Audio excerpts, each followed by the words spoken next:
You run your projects in Notion. So when a client asks where things stand, you send a link and then another link.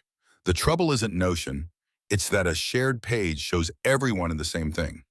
Every client sees every client's tasks in your workspace and your mess. PortalWith turns the databases you already have into one branded portal per client. No duplication, no second tool to keep in sync.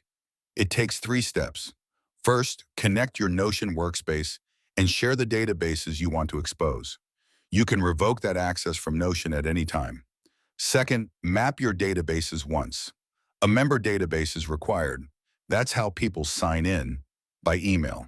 A client database is optional and groups members under a company. Third, and this is the whole trick, a relation property.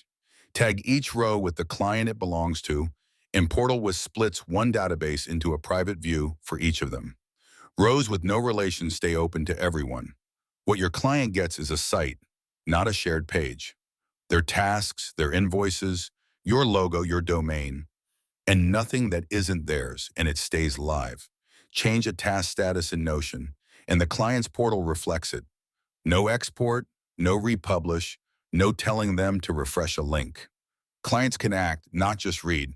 Approve a deliverable, mark an invoice paid, get notified, while access stays read-only and scoped to exactly the databases you shared. Freelancers, agencies, consultants, internal teams, anyone who lives in Notion and has to show some of it to someone else. PortalWith. Client portals straight from your Notion. Start free at PortalWith.com.